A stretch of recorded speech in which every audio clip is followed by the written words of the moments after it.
VK news Uttar Pradesh Uttarakhand, सच का सारथी।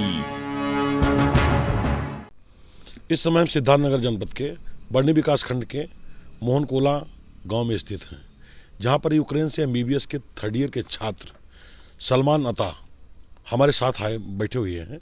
मैं सलमान जी से ये जानना चाहूँगा कि सलमान जी, यूक्रेन में आप कैसे रहे और आपने किस तरह से बॉर्डर पार करके आप अपने घर पे आइए। पहला नंबर सलमान जी, आपका बीके न्यूज़ में हार्दिक स्वागत है। जी शुक्रिया आपका। आपको मैं ये जानना चाहूँगा आपसे कि आप वहाँ यूक्रेन में कैसे कैसे आपने हमला देखा, क्या क्या आपने देखा? जी, यूक्रेन में हमला 24 तारीख को शुरू हो गया था। 25 को हमारे शहर में भी बम फटने शुरू हो गए थे। अच्छा, किस शहर में? विनित्सा शहर। तो वहाँ पे जब बम फटने शुरू हुए तो हम लोग ज़्यादा। आपके साथ में कितने एमबीबीएस के छात्र थे? मेरे साथ में मेरे रूम में तो 3 लोग थे, बाकी शहर में बहुत ज़्यादा लोग हैं, हज़ारों में बच्चे। अच्छा अच्छा अच्छा। जी, और पूरे यूक्रेन में 20,000 से ज़्यादा बच्चे हैं। अच्छा, भारतीय अच्छा। पूरे यूक्रेन में।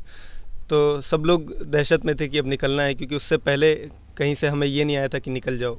वही 2-4 दिन पहले सरकार ने कहा था कि अब निकल जाओ, खतरा ज़्यादा है। और हमने टिकट बुक करा लिए थे, जो कि फ़्लाइटें बर्बाद ही गई, कोई मतलब नहीं हुआ।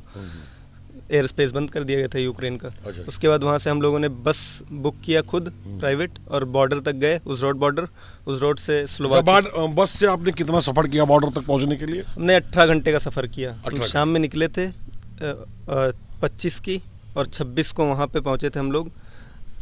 लगभग 18 घंटे के बाद वही दोपहर के टाइम आसपास। बॉर्डर पे आप पहुँचे तो बॉर्डर पे आपको क्या क्या सुविधाएं मिली? बॉर्डर पे क्या, लाइन में लगना था, बस वही पानी वानी मिल रहा था उनकी तरफ से। यूक्रेन खाने वाने के लिए कोई व्यवस्था थी वहाँ पे? थी, लेकिन अब लाइन छोड़ के हम खाना लेने जाते तो फिर हमारी लाइन रह जाती। अच्छा, लाइन रह जाती। तो 2 घंटा लगा था मेरे को पार करने में बॉर्डर। बाकी कुछ लोग थे जो रात भर खड़े थे वहाँ पे। अच्छा। वो हमने एम्बेसी में फ़ोन करके बार बार उनको बोला कि निकलवाइए, तो उन्होंने आके फिर खुद अपील करवाई वहाँ से, तो कि इंडियन स्टूडेंट्स जितने भी उनको बाहर निकाल दो। तो हम लोग गए, एक बस में बैठे। वहाँ से हम लोग को करीब ले जाया गया मेन बॉर्डर पे, जहाँ पे इमिग्रेशन हो रहा था। वहाँ करीब 8 से 10 घंटा लग गया हम लोग को टोटल। उसके बाद हम लोग होटल पहुँचे, जो कि सरकार की तरफ से था, और फिर वहाँ पे 2-3 दिन रहे। वहाँ से स्पाइस जेट की फ़्लाइट आई, वहाँ से हम लोग आके दिल्ली में लैंड किए, वो भी सरकार की तरफ से थी, बल्कि सरकार यहाँ तक पहुँचाने। अच्छा, आप बताइए कि यूक्रेन में जब हमला होता था जी, तब आपके दिलो दिमाग में क्या चलता था? दहशत। एक ही शब्द है उसके लिए, दहशत। और किस किस का हमला आपने अपने आंखों से देखा? आंखों से तो हमने आंखों से ऐसा कुछ देखा नहीं, क्योंकि दूर होता था तो भी आवाज़ें आती थी। अच्छा, और बाकी न्यूज़ में था जो भी था, तो गोलियों की आवाज़ें सुनी।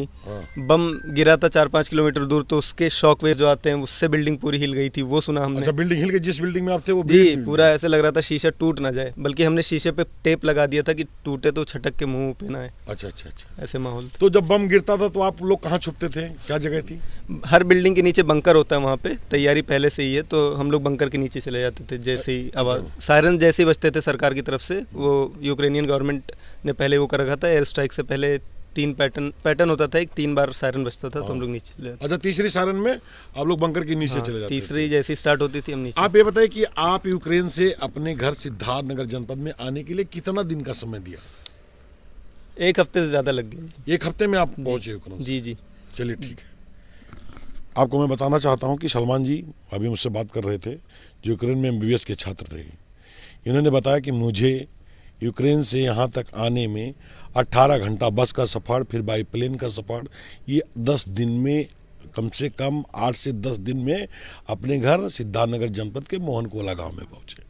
अब आइए, इसी संबंध में मैं जानना चाहता हूँ, मेरे साथ में सलमान अता के पिताजी अताउल्ला मदनी साहब हैं, जिनसे मैं बात करता हूँ कि आपके कैसी लग रही है, आपका बेटा यूक्रेन से आया और इतनी बमबारी, इतनी हमले के बाद में।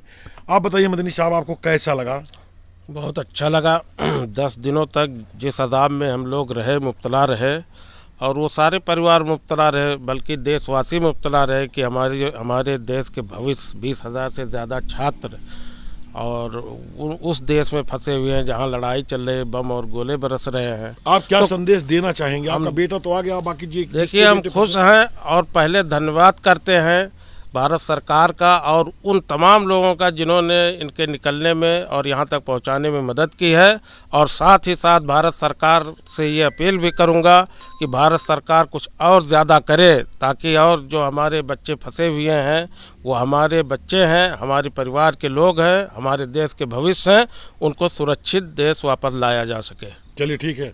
बीके न्यूज़ से बात करने के लिए अताउल्लाह मदनी साहब और अताउल्लाह साहब के पुत्र सलमान अता साहब का बहुत बहुत धन्यवाद। मैं अभिलाष मिश्रा, बीके न्यूज़ से सिद्धार्थनगर।